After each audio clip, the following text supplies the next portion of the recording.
Welcome. I'm just setting up the video.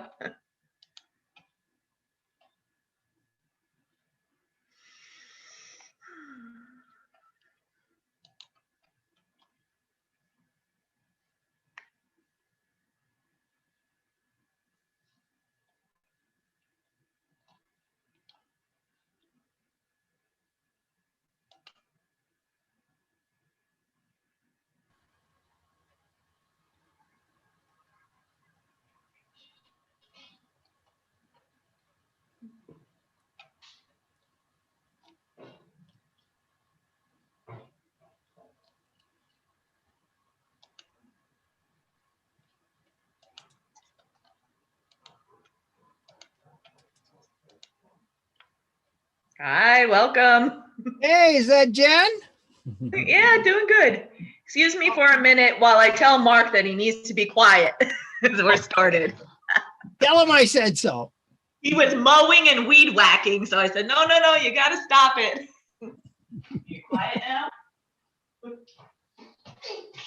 You're not being recorded. You can be very quiet. You can listen in if you'd like. Being recorded. Yeah, I'm recording it for YouTube. No, I can't see you, but you can hear you.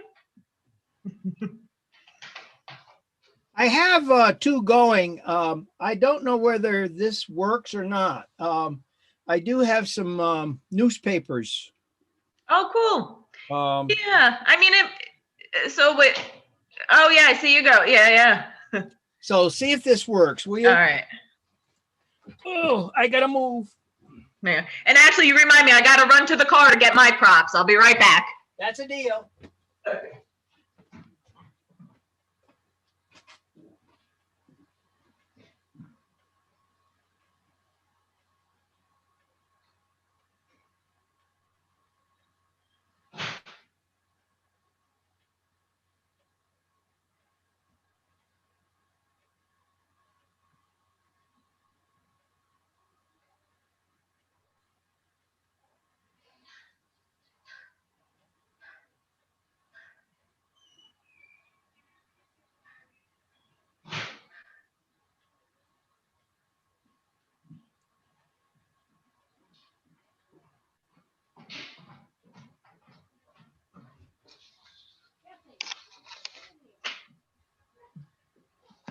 Props.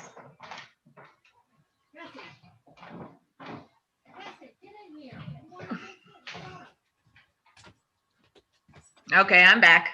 Oh, yeah, Jen. Yeah, I don't know whether this will work or not. I'm not that good with this. Yeah. Oh, you're gonna hold it with your phone. Cool. Yeah. So let me know, because I'm not near the image. Hey, Jen. Okay. Yeah. Hey. I got to work on my lighting here. I'm always fuzzy. I've tried all different ways to. You are fuzzy. Yeah.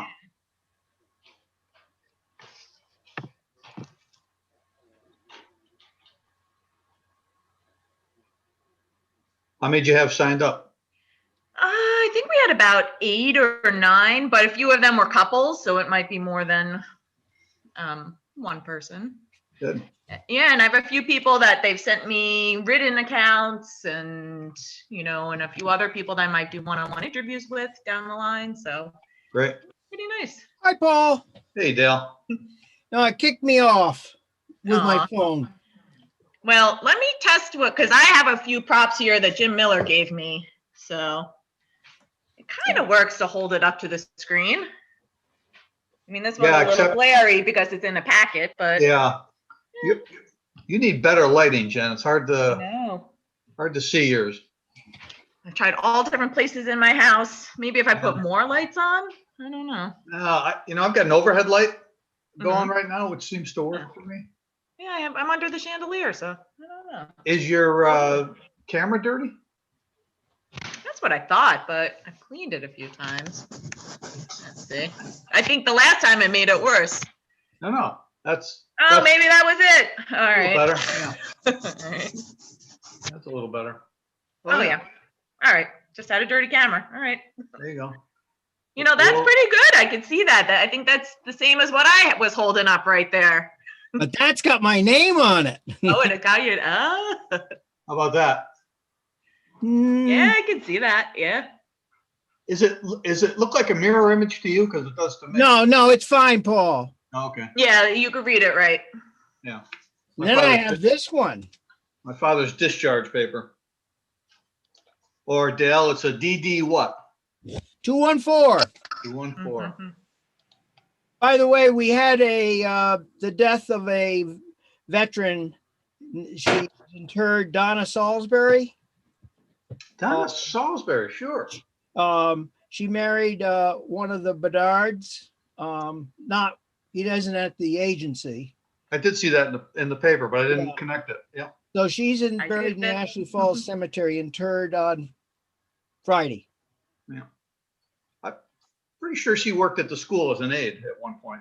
Could have been. She was Yeah. in the Lenox post office as a postal worker. Yeah. Hey, Judith. Hey, My pretty tulips. Very yes, pretty. thank you. All the It's like tulips that. in it. All the watch me get my points. All the tulips in that picture are very pretty. There you go.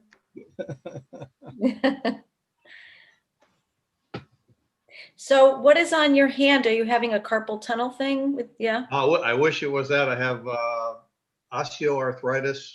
Oh, I'm trying to avoid the surgery. oh. So that stabilizes it somehow? It does, yeah. Hmm. Yeah, actually helps me. Because the most important thing this time of the year, you know what it is. Golf. Ah, yes. Yes. Yeah. Hi, welcome everyone. Hello. Whoa. I Hello, hear you, Joyce. folks. Oh, there you are. Hi, Joyce. Hi, I'm shorter, so I don't show up as well. She's what the shortest. Shorter. We can see your mugs though, Joyce. Yes. Yes, The what? collection of Oh, yeah, up there. Actually, Ross's collection, but it was both of ours. It was his. They go all the way around the room. Anyway, I made $50 at the store this afternoon, Paul. Oh, Sandra. Oh, great. Well, Yeah, I think it was a little surprise to some people that we were open Sunday, that was the first Sunday. So yeah. Well, anyway, I've sold more stuff since last Saturday and today than I ever did before the pandemic. wow. Oh. And those aren't big sales, but it seems so more people are out shopping. That's a good thing. Hey, do we have the chocolate bars? Do you know? I didn't look around, but I don't remember seeing them. Maybe I would have eaten one if I had. They're really good. They are. Yeah, from Berkshire you Bar- at Christmas. Now, they're made by by the marketplace, right? Yeah. Yep. wow. No, I don't know what to do. It's too easy to spend $5 when you're getting ready to check out and they're sitting, as we know. Yeah. Well, I tried to, Give it a few more minutes. We've got a few people that I'm still waiting on, so. Are we going to be tested at the end? Hope not.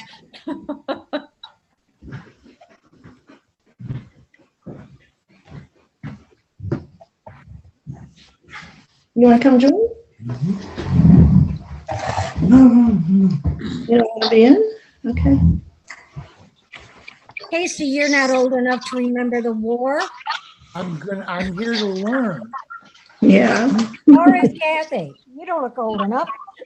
Yeah. Well, It'll be interesting. If you say so. My mom always used to say that as a kid in the 70s and 80s, I thought the World War II was still going on because I always watched the History at War things on PBS. It was always on TV, so I thought it was, it's still happening out there. But I thought a war was something that lasted 4 years. Because the only wars I knew about in school always lasted 4 years. So I thought that was the thing. That wars lasted 4 years, but we were only in World War II for 4 years. So it lasted 6 years for the rest of the world.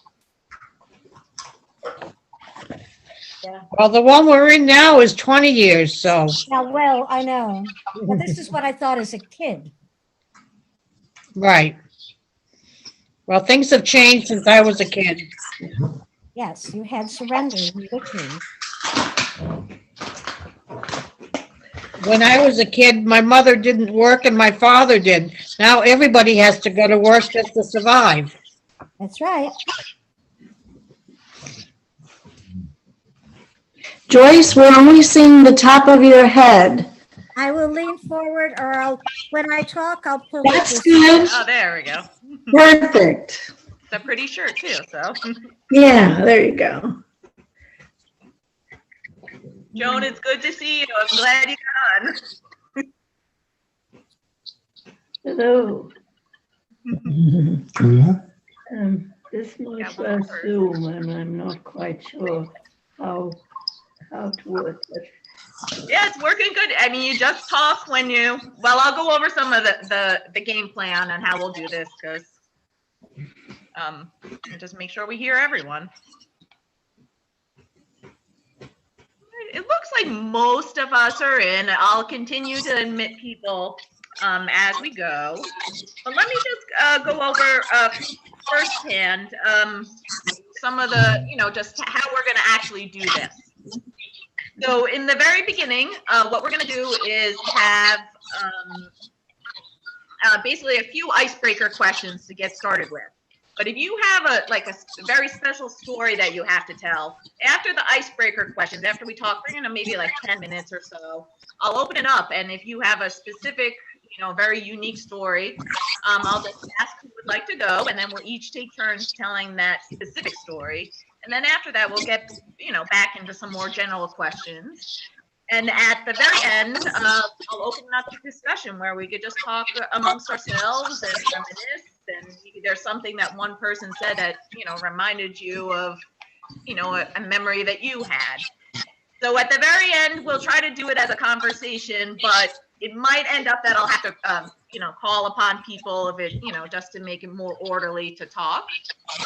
So in the very beginning and throughout until the end, just raise your hand if you'd like to talk, and I'll keep jot a note of, in what order people raise their hands and call on you as we do it. I know it's a little bit like school, but with Zoom, you got sort of have to do that sometimes. Are you Jennifer Owens?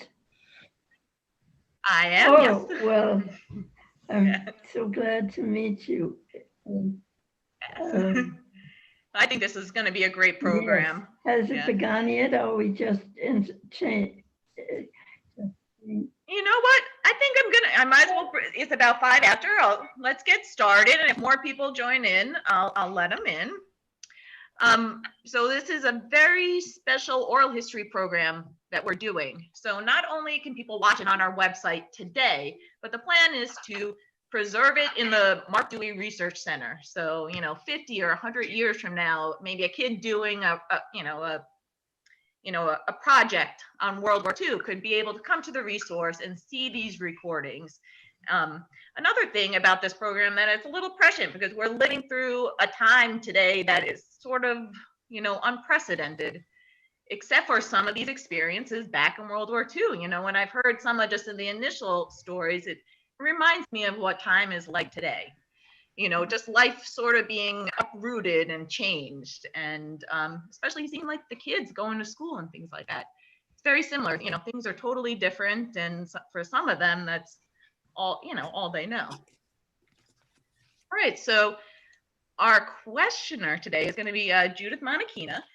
So she is the director of a really cool organization up at Berkshire Community College. It's housed at Berkshire Community College, and they have a partnership there.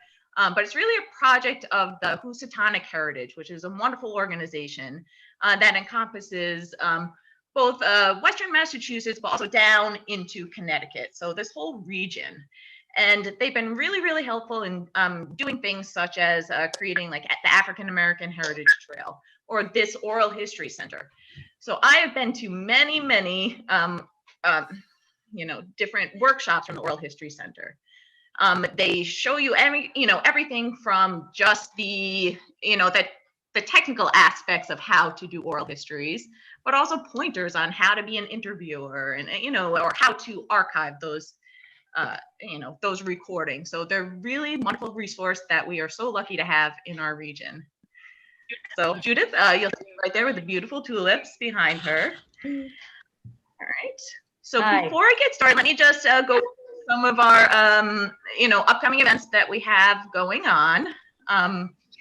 So I'm going to be sending out some information because we just picked a date last week on June 26th. We're going to be having an event where Tony Carlotta will lead a cooking demonstration at the smokehouse. So keep an eye out for more information. I'll give you the time and all the details of that in the email coming out next week. When we get into June, on June 6th at 7 p.m., we're going to be having our annual members meeting. So we'd love to see you all there. It's going to be under the tents. I mean, as of right now, that's the plan. Of course, COVID, things could change, but I think we're on track to be able to really nicely socially distance and still gather together. So that's Friday, June 11th at 7 p.m. Then as we get into July, the day before 4th of July, on Saturday, July 3rd, from 9 a.m. to 4 p.m., we're going to be having a crafts and collectibles sale. So definitely come on out. If you know anybody or if you're a vendor yourself, reach out to us and we'll give you information about being a vendor. And then coming up at the end of July, we're going to be having Gardens of Sheffield. So I've mentioned this before, but it's a whole weekend event. It starts off with a gala party on the Friday, and then a lecture on the Saturday, and then the garden tour, which will be from 10 a.m. to 4 p.m. So we're going to be opening up tickets for that on June 1st, and they're limited. But one unusual thing about this is that the tickets are interchangeable. So if you wanted to bring your spouse to the gala, but your friend to the garden tour, you could just give them the armband. So that way, everybody gets to enjoy that weekend. All right, without further ado, let's open it up. And like I said, Judith is going to start with some general questions. Raise your hand and I'll call on you. And somewhere in the middle, I've got a few props I want to show. So if you have any props, we found out that it works really nice to just hold it up to the screen. And we welcome you when you're talking to show us some things too. All right. Well, thank you, Judith. Thank you. We're for really lucky to inviting have me. you. Thank you for inviting me. Pretty soon we'll have, it seems, maybe a storm. It seems like there's something coming through, right? But right now it's quiet.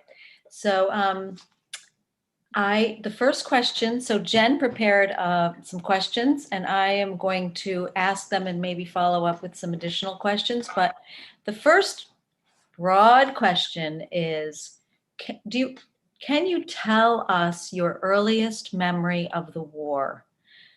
When you first realized there was a war, and for example, do you remember Pearl Harbor, or was there another kind of event that made you suddenly aware that the war had come to us in the U.S.? Anybody? Dale, you want to get started? Dale and then Joyce. Yeah. Joyce, you're muted. Yeah. All right. So how about Joyce and then Dale? Here it is. Okay, can you hear me now? All right. So Joyce and then Dale. Hey, Joyce, would you mind saying your name before you talk? Yes, my name is Joyce Hawkins, but at the time, my name was Joyce Badinsky. And so Poland is very important. Oh, wow. And I mean, I was born in America, so were my parents. My grandmother was born in Poland. And I remember her getting letters and telling us she was getting letters from her brother, who was my great uncle.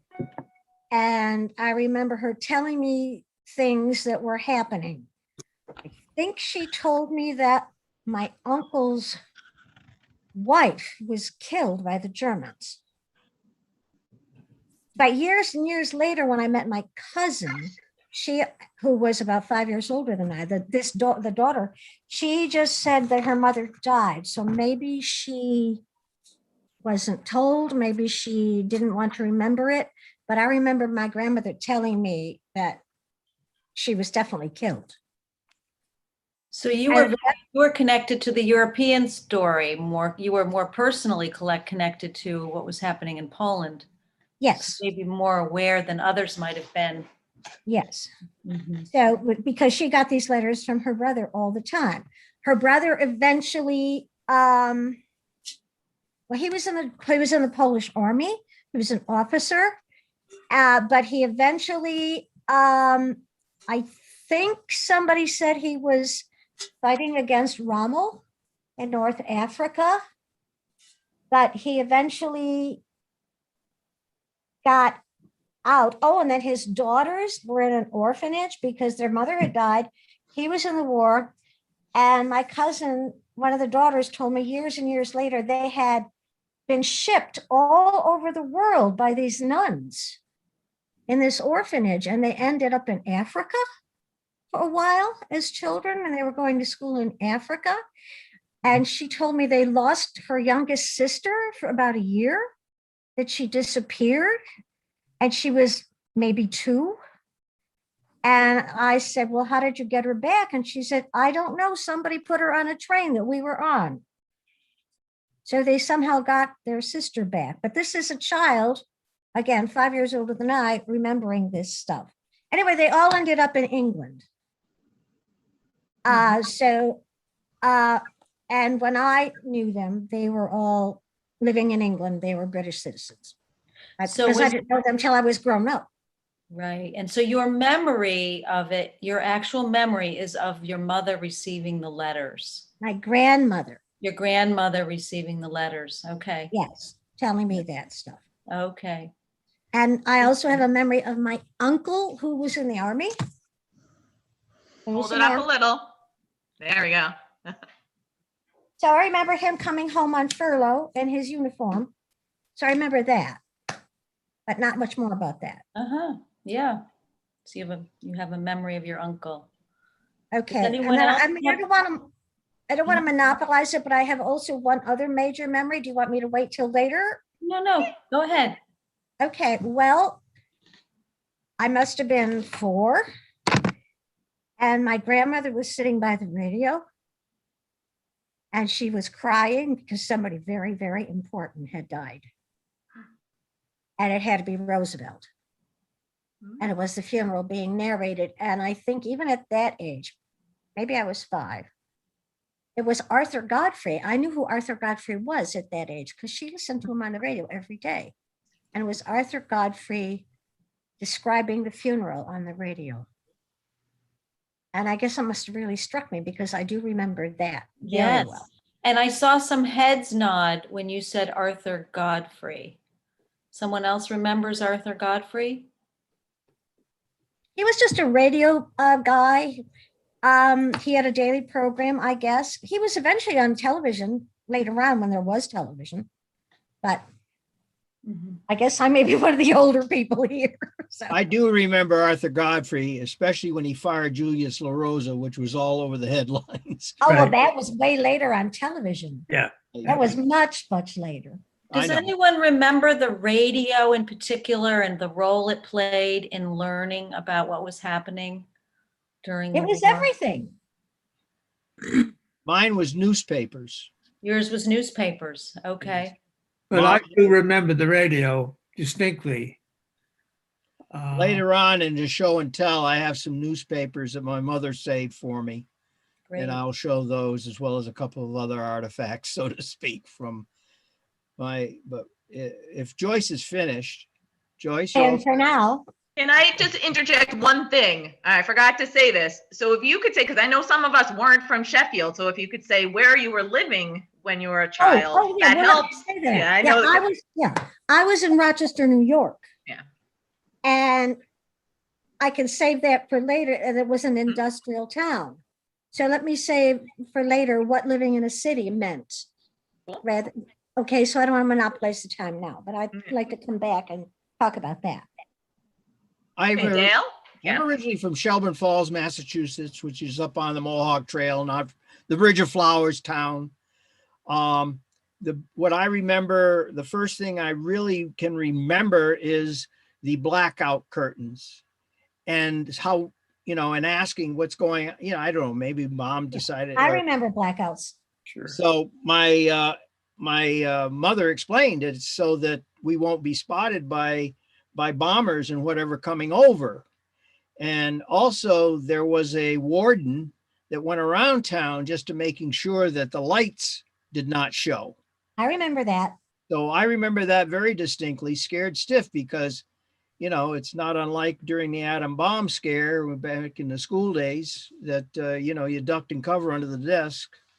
But I do remember that. The other thing I distinctly remember, and I'll show you hopefully a picture of it, newspaper coverage was really heavy in those days. It was one of the, of course, the main forms of communication. I do remember the picture of Mussolini's body with his mistress in the street.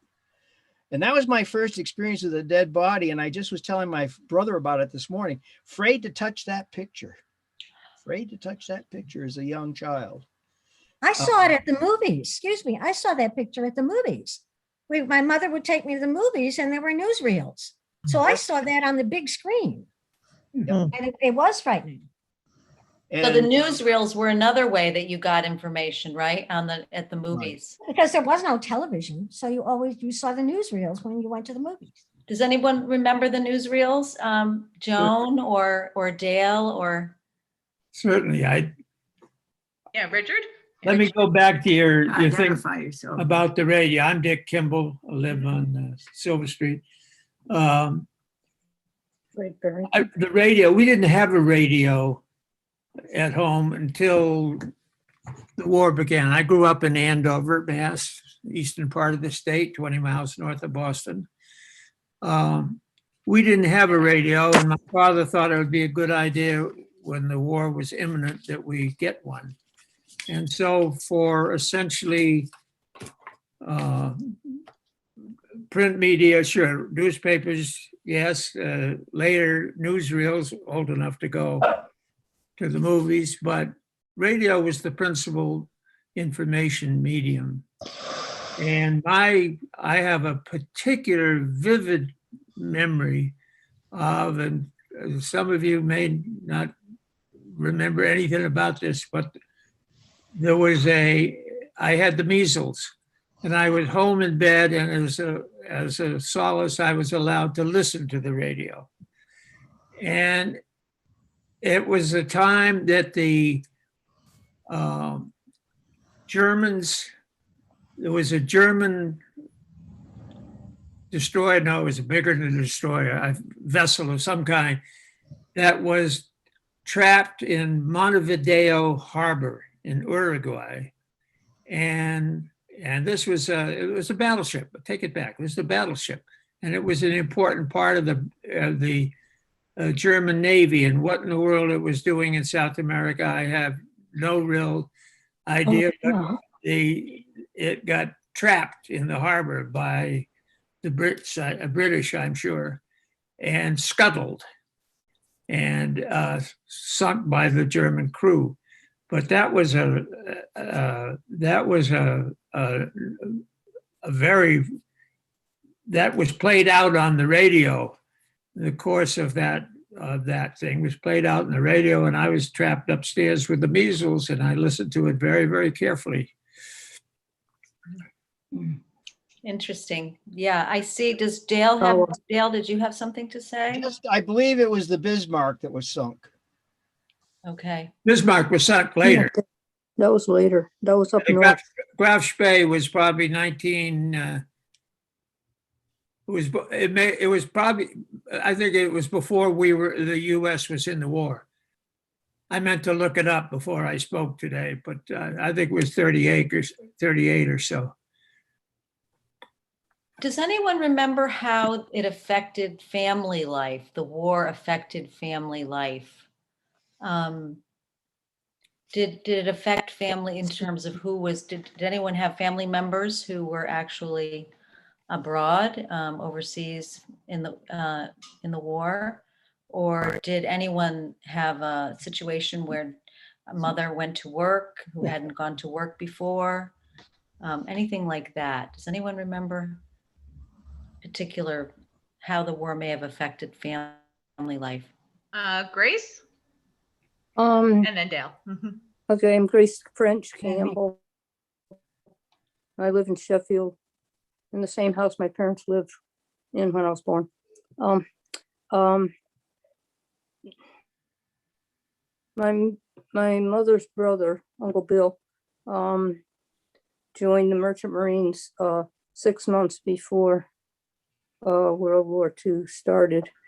And when he was about 96, he told me, just like it was yesterday, he heard about the war on his shortwave radio. He was on the Santa Ana, headed for the Panama Canal. They'd left New York City, and that's how we found out about it, was the shortwave radio. But 6 months after that, the ship he was supposed to be on snuck out of South Africa so it wouldn't get torpedoed, but it got torpedoed anyway. And Uncle Bill and some of his buddies that had gotten left behind hopped onto the Humphrey. And 9 days later, it was hit. It was tricked. They sent out a distress signal. So the Humphrey followed code and reported the ship in distress. And shortly thereafter, at 9:30 at night, they got hit on 3 sides by the Mickle and some of their little rowboats, whatever you call them. And he was the last one off the ship. He was trapped in the engine room because the ship was being destroyed. And long story short, he was the last one off the ship. And the torpedo that sunk the boat went between his legs. Oh, and he spent almost a week on a lifeboat before he got rescued. Wow. I was born 4 months after that, so I don't remember that, but I mean, like, it's been part of my life all along. And also Mom's sister's husband, Harry Newfield, was he was killed December 1st, 1944, a year after his little son was born. And actually nobody knew where he was buried until about 4 years ago. My cousin Googled it and found out he was born down Long Island, and nobody in the family ever knew. So his wife never ever got to see the grave. So they don't know where he was He was buried? Is that what you said? Nobody knew until my cousin Googled it about in Okay, 2017. She Googled it yeah. and found out. It's a nice white stone with his name, his dates and everything. Mhm. But the story that I hear, I mean, he was killed December 1st, but they don't want to ruin your Christmas, so they don't tell you till December 26th. They come knocking on your door. But I mean, they Really? hadn't heard from him. They hadn't gotten any mail for a whole month anyway. So I mean, everybody knew. So their Christmas was missable anyway. And then it got confirmed the day after. And really It was really tough on Aunt Winnie. That next summer for Memorial Day, she was here in Sheffield, at this house, visiting Mom with Wayne, who was like 1.5 at that point. And they started walking up street, and they got about as far as the Methodist church, and Aunt Winnie couldn't handle it. They had to come back home here because she was just crying so hard. And so they didn't ever get up to.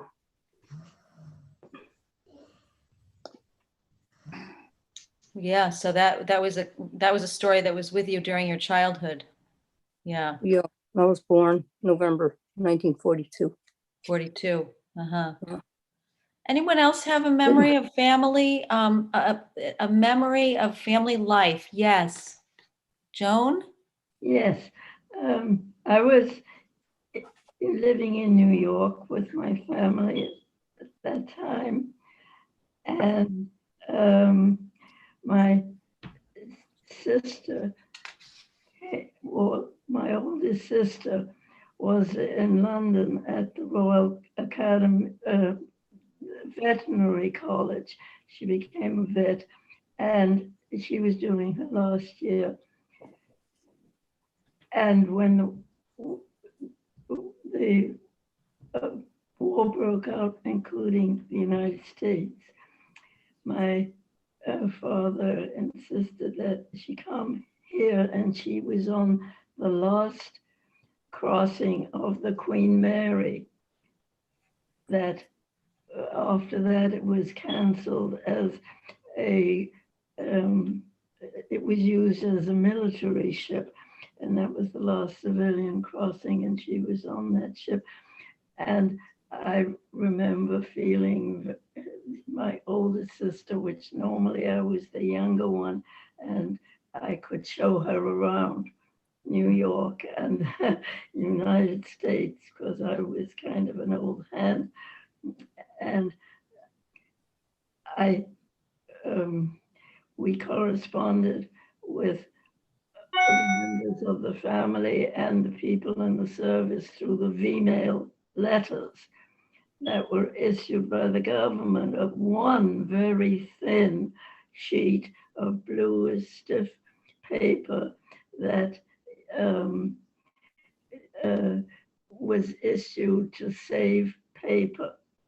We saved everything. Paper was a high priority.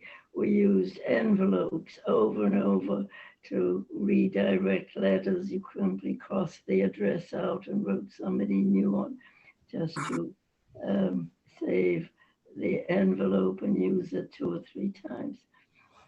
And I wanted to share the memory of the blackout curtains, because that was very vivid to us, because it was serious. You could get a ticket for showing a very small light because it might indicate where a city was, and be a target for bombing. And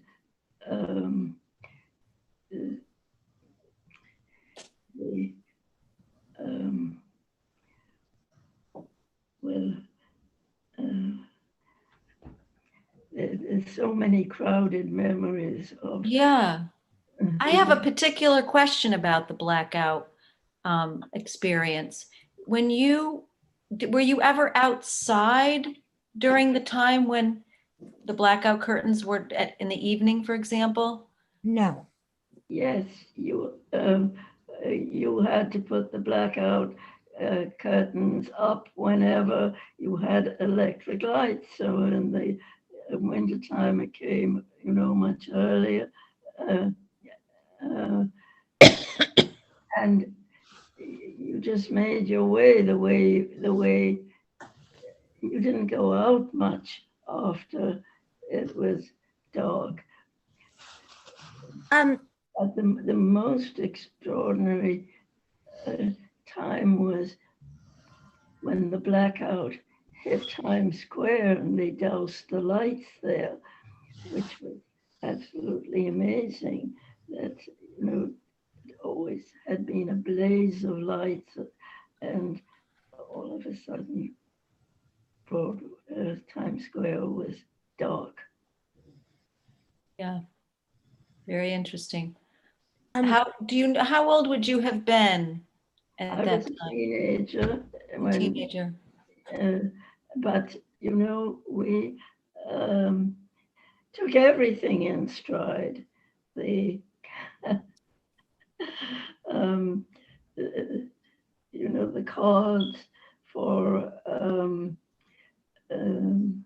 rationing. Everybody had a rationing card. You kept it as carefully as your passport. It was that important. And for coffee, for sugar, for shoes, for gas, for driving, there was very, very little of that available. Does anyone else remember the rationing, or Richard, Kim, or Dale? I wanted to get back to the blackout and affecting family life. So can I talk about that? Sure. As I said, I lived in Rochester, New York, which was an industrial city. We had Bausch and Lomb, which made lenses, glass lenses. We had Eastman Kodak. We had Delco, which was, I think, a division of General Motors. My father worked for Bausch and Lomb, and he was too old to be drafted because he was, I think, 30 when the war started. But he was working for Bausch and Lomb, and he was doing war work, and I think he was making lenses. And another way it affected our family life was because I think he was frequently put on the night shift. So he was working nights. So when he was working nights, I didn't see my father till Saturday or Sunday, because he was never there when until after I went to bed. And I don't remember blackout curtains. We were sitting in the dark. I remember sitting in the dark, listening to the radio. In fact, there was a scary program we used to listen to in the dark. It was called The Inner Sanctum. And it was all Sure. a creaking door. Do you remember behind the creaking door? And Yep. it was very scary. It was a half-hour program, I think. I don't know, because I was little.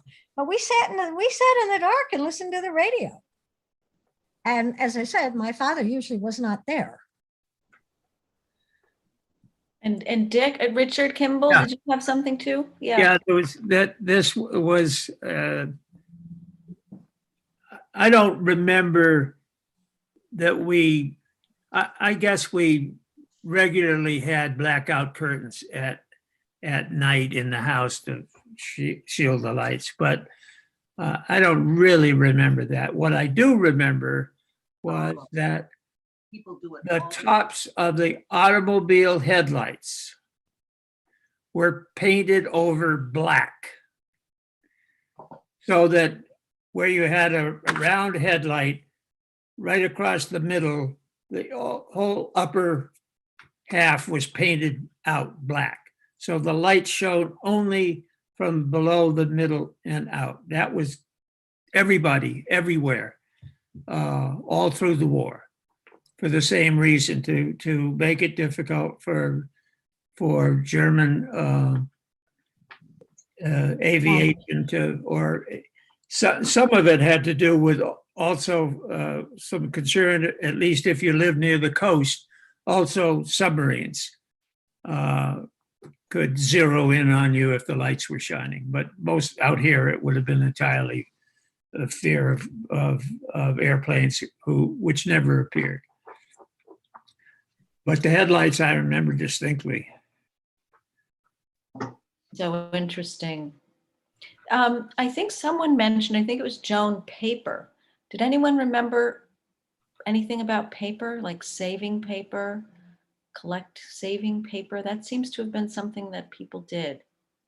I think Yeah. we wrapped up newspapers in bundles and took them somewhere. Yes, Still do. Yeah. yes. I mean, if you by chance got something that had nice wrapping paper around it, you saved it, because it was scarce. You couldn't, everything was used and reused, both paper and clothing. Yeah.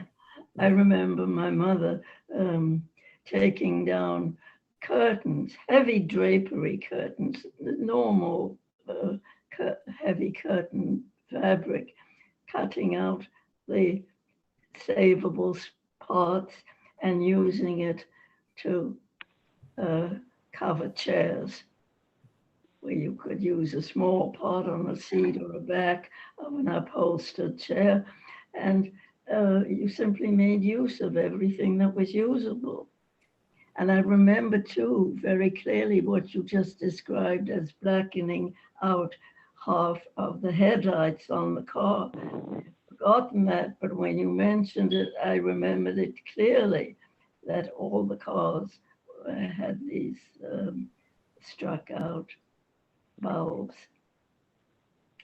Can I interject very quickly? I just want to welcome another participant, Bill Clark. He's on the phone.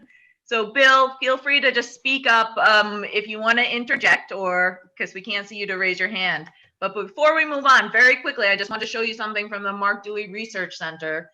It's very cool. So I guess all of the young men or people would keep the liners to their cigarettes.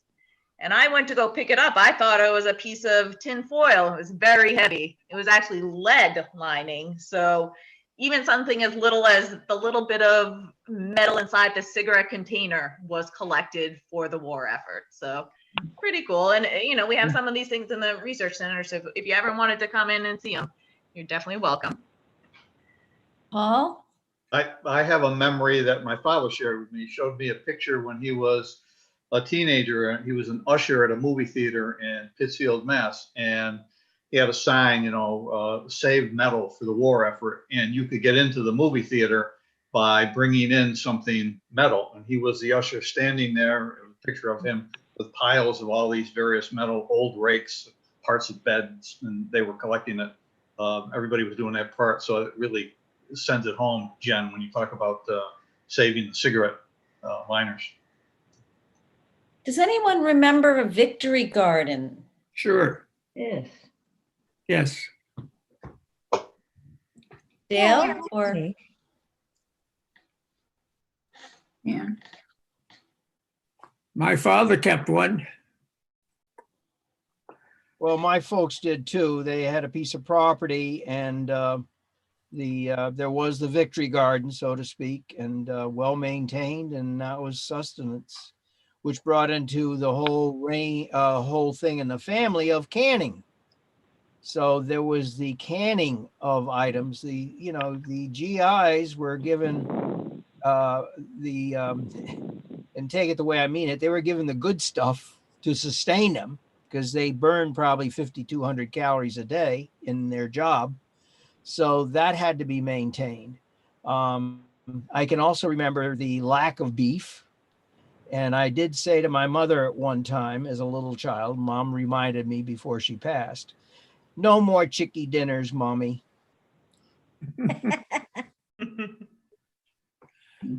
Any other stories about food Yes. or the lack? Yeah.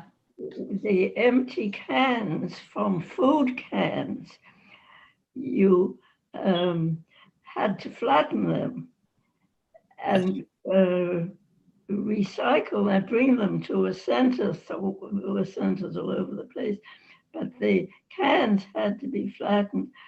And I remember that the can, for some reason, it was a colloquial word for the backside.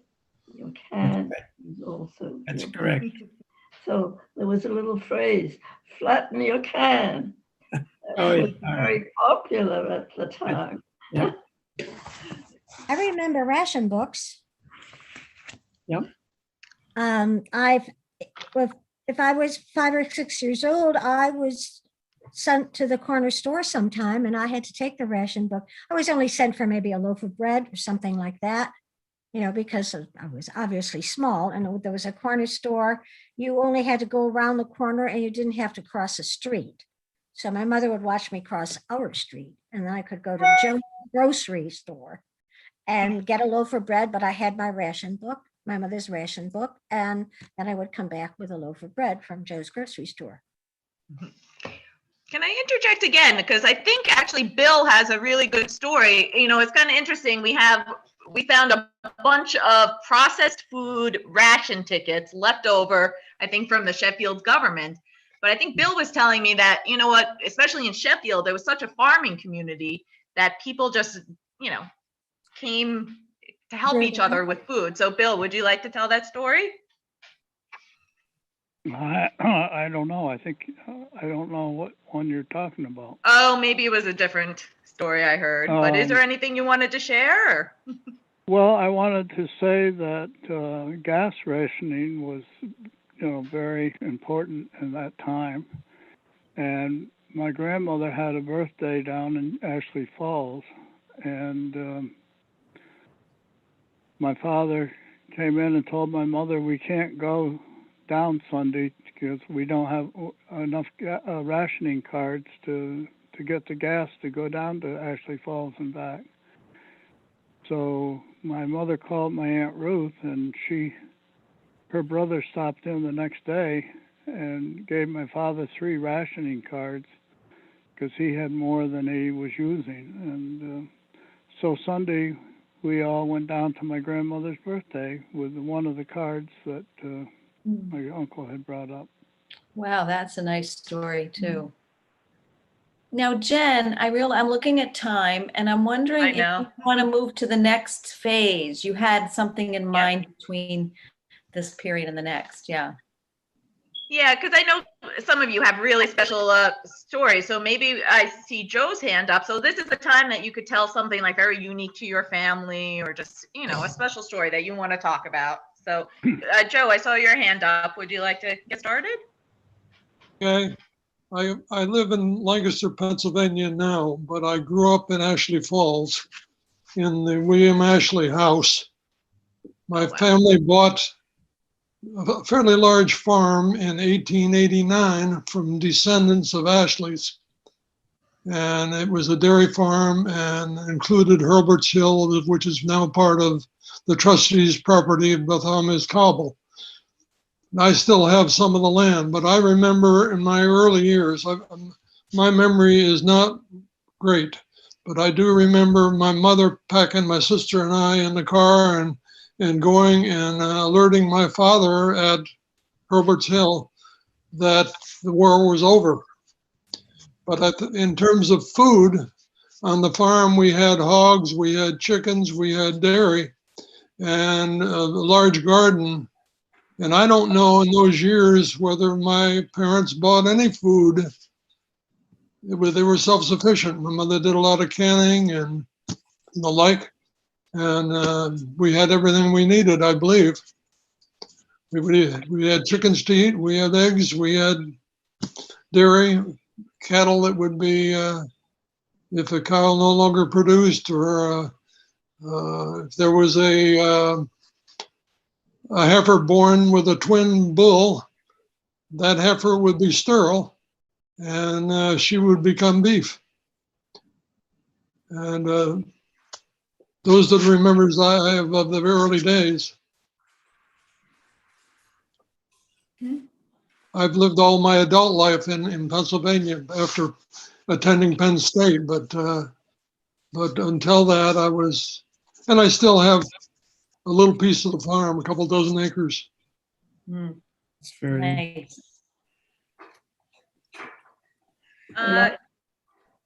Casey, do you have a story? No, I don't have a story. I wanted to ask a question. Was it hard to get, canning supplies? Were they rationed also, or? I don't know. I'm asking the question of. I was too young to remember that. Sorry. Yeah, I know my grandmother had a lot of jars that she Somehow we did have the jars. Yeah. Yeah. We had the jars. Stealing, whatever, but they were the old bale type. But they weren't metal, they were glass, so they weren't. No, rationed. glass. Yeah. Yeah. Yeah, the thing about the metal cans, I'm not sure that everybody understood to flatten those cans, you took the top off, of course, but you also took the bottom off. I don't remember that. And then you put the top and the bottom flat inside the can, and then you stepped on it and flattened it. Dick, I think I know you have a really cool story. Would you want to tell yours now, or? Sure. Our home life changed dramatically. I have a brother and a sister. I'm the oldest. And in 1940, at the time of the Blitz, we took in an English girl for the duration of the war. She was an only child. Her parents lived right outside London. Her father had two brothers in North America, one in both in the States, I guess, one in New Jersey and one in Colorado. He wrote them and said he wanted to send Brenda to the United States, to North America, to be safe from the German Blitz and the expected invasion. And he never got a reply. The ship on which those letters went was sunk, obviously. So he went ahead and he put her on a sender anyway. And there were various agencies here in the United States that were handling things. There was a newspaper in those days, evening paper called the Boston Transcript, that was somehow coordinating this stuff. But there were a bunch of social agencies and all that were handling it in the United States generally, and particularly in around Boston. And so Brenda arrived. A ship there was a ship called the Athenia, which was with kids on it, that was sunk about 2 weeks or 3 weeks before Brenda made the passage. But she came unscathed, and she came to live with us in September 1940, and she left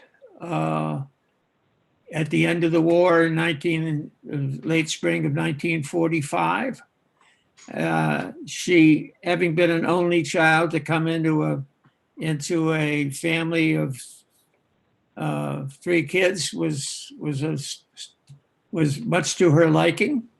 Neither sets of uncles and aunts had children.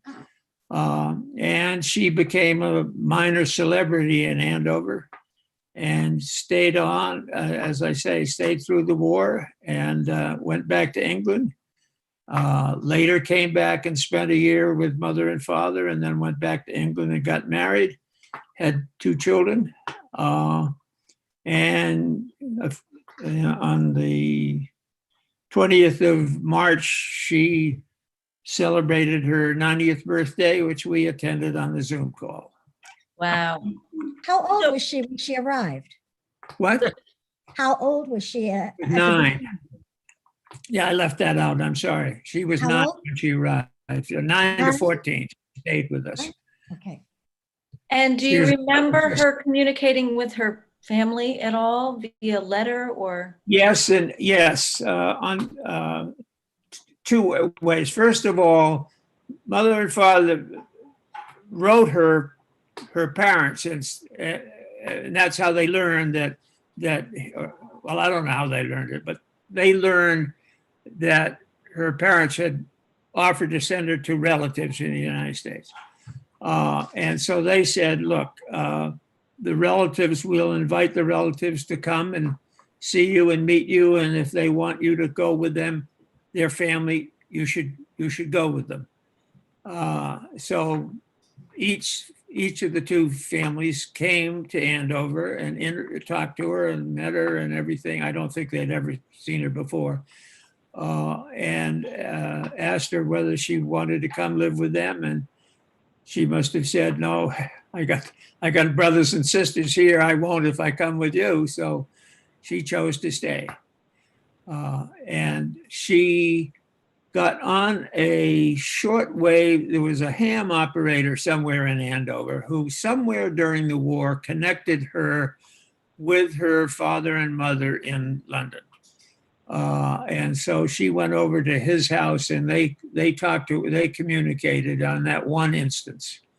But she was, this was an unusual person to have around. So she was something of a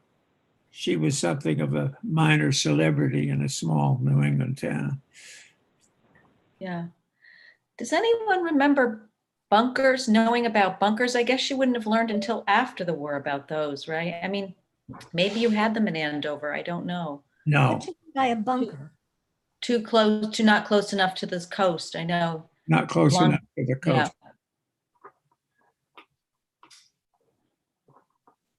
Does anyone have anything else they'd like to show us on the screen? I know that we wanted to see some artifacts. I saw some ration cards. Oh, Paul. I have my father's discharge papers, Oh, which we've been hanging on to forever, and they were stuck in a folder, and he would talk about them every now and then. But when I started to research his service and then did an interview based on him, this was invaluable to find and track where he went. And there's a couple interesting things on it. One I just noticed, and again, you look at these and you don't know what you're looking at till you start looking deep. The government gave him a death benefit that he had to pay $6.50 per month for life insurance. And when he was discharged, they gave him a total of $300 spread out for several months of payment. Oh, that was kind of a Where funny- was your father? He was came in at the end of the Battle of the Bulge. Real quick, I watched Band of Brothers, the HBO series. And as I was watching that, I was trying to trace my father's steps, and we had a map that he had sent back to my aunt, his younger sister. And it was a map of Germany. And on it, he had circles and dates and circles and dates and circles Okay. and dates. He never talked with us. My four uncles who served in World War II never talked with us, never shared the stories. I would love one day Neither with did my I. dad right now, to ask that question. But on that map, as we're following it, he came upon we believe, a concentration camp, a working concentration camp. And when we were teenagers, and he felt that we were able to handle the Holocaust and the story there. I'm talking about 1964, 5, and 6 for me. He would sit us down and tell us that story, and he had some pamphlets that the government had put out to let the world know what had taken place. And he never said where, but on his map, and then following Band of Brothers, he actually went through one of the cities where that was. So. Uh-huh. Wow. I see that Dale is holding up Italy Lost, an article. Are you muted? I think maybe you're You're muted. muted, Dale. Yeah. Got it. My folks were avid newspaper readers, and mom had the wherewithal or whatever to keep a scrapbook. So that was a page from the Pictorial Review, Boston Sunday Advertiser, May 6, is it, 1945? And it did show Mussolini and his mistress in the street dead. As a little kid, it took me quite a bit of gumption to realize that body was not, it was a picture, not a body. And what it represented was, as a matter of fact, I'm starting to get a little turmoil in my tummy now thinking about it. That was my first real experience, I guess, with death and what war does. The second time that it really hit home is when one of my grandmother's cousins coming home, he hung himself in the attic. ooh. And so that was a deep family tragedy. And of course, well, anyway, that was, and I have to tell you, as a child growing up, and I don't know how it affected Joan or some of you other people, but I got to really learn to hate the Krauts. And I'm using that. I know it's politically incorrect, but I really got to hate the Krauts and the Nips. because of the propaganda films that were produced, and they weren't documentaries, but John Wayne, Alan Ladd, Randolph Scott, Gung Ho, Randolph Scott, all those movies were certainly propaganda films. But as a young lad or a young man, or not a young man, young boy, it really had quite an effect on me. And I was very fortunate to have been stationed in Germany when I was drafted in '62. I was very fortunate to be in Germany and connect with a German family, the father serving as a German soldier in World War II. And we really connected.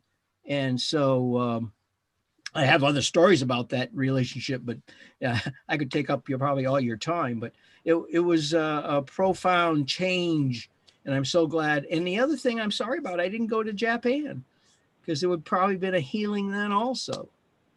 Anyway, No, I'm glad you brought up propaganda. I mean, that's something we haven't talked about yet, but it's an important part of any war, right? I mean, that's what happens.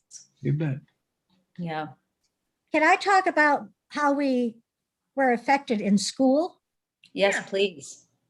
Okay, well, I was in the first grade by the time the war ended, and I told you I was in Rochester, New York, which was an industrial city.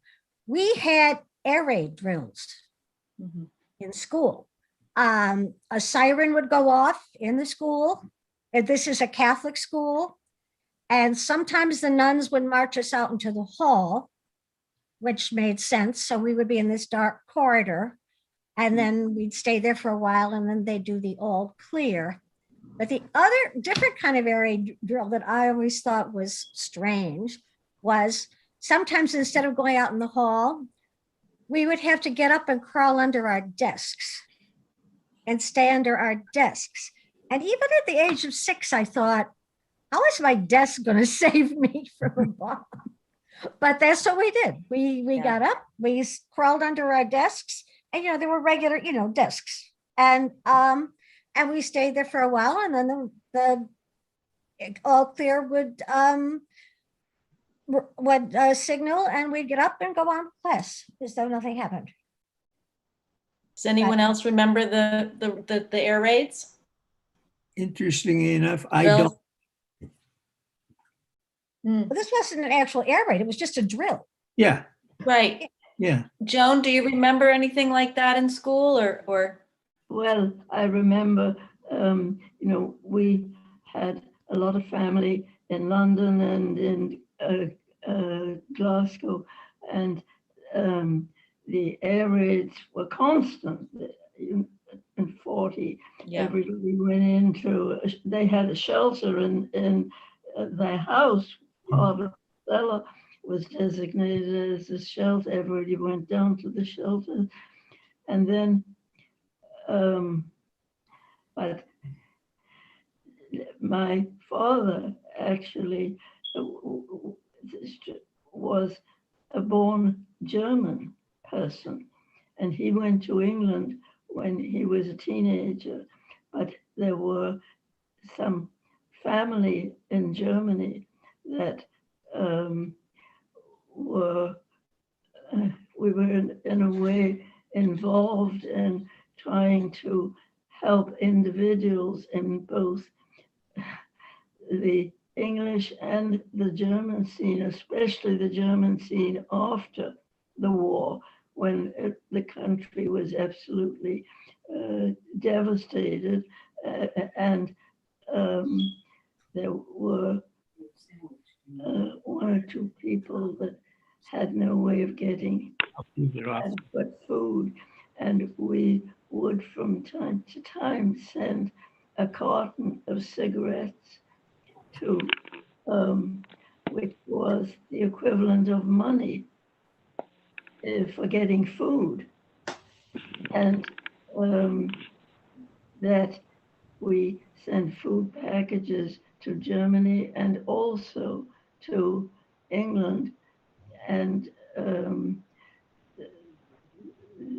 but I mean the shelter scene in England was a daily and evening thing. Everybody went to the shelters during the time of the raids. You had candles, you had a few odd things to make it a little more convenient. But basically, the shelter was an extension of your house or part of your house. And people became intimate that would not maybe have been intimate before, just from sharing the space, which was very small. Yeah. Yeah. So you were in touch with people who were really during the Blitz, and I mean, you really knew people who were experiencing the war in their own home. Yeah.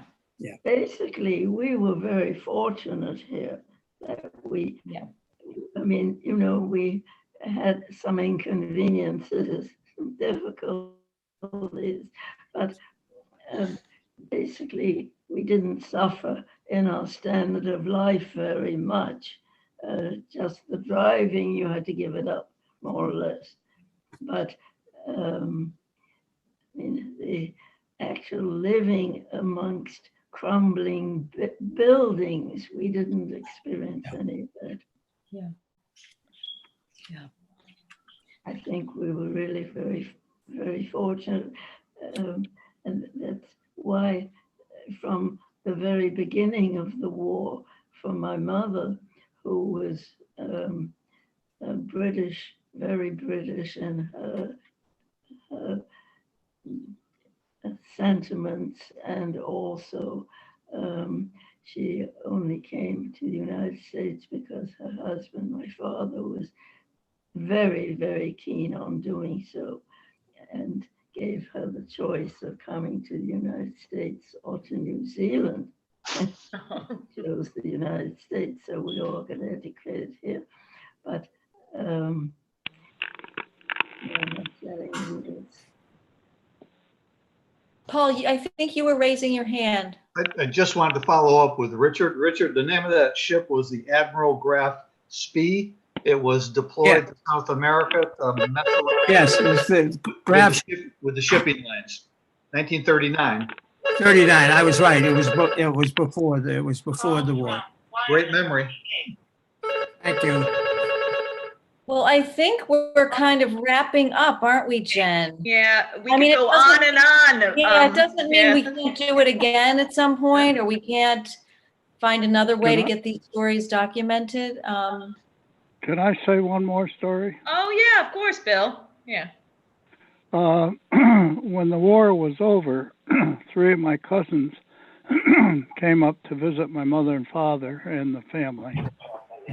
And something came up about, my father said something about the surprise attack on Pearl Harbor.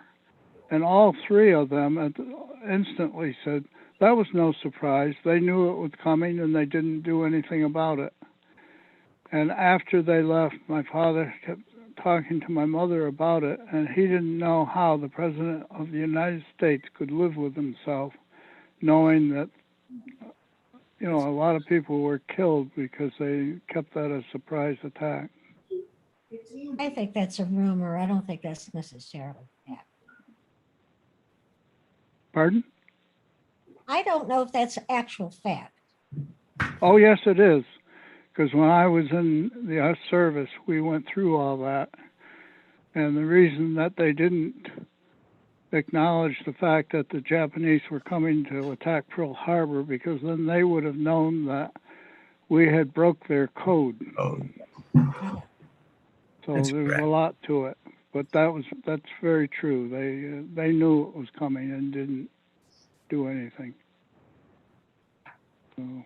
Very interesting. Well, the rest of the world rejoiced when Pearl Harbor was attacked because it got us into the war and they needed us. Yeah. Yep. The That's English why were dancing in the streets. Yep. That's why they let it go. Kathy? Yeah. So I got most of my stories from my dad. I was born after, he was out of the war, but he was in the U.S. Army Air Corps. And I'll just tell you a quick thing. We heard stories my whole life. You know, we heard all the war stories, some of them funny, some of them not so much. But one that he told me later in his life was when he was going to Guam. He was in the Pacific theater at the end of the war. So he was 18, 19 years old, headed to Guam on an aircraft carrier, and he decided that he would take his blanket and go above and lay down on the aircraft carrier because it was too hot below. And he was just telling me the story of how the stars were so amazing and how beautiful it was. And I thought to myself, here you are headed to war, and no fear, and it just really made me think about all the brave men and women and the parents that sent them off, right? That it was an amazing generation. So I just had to share that.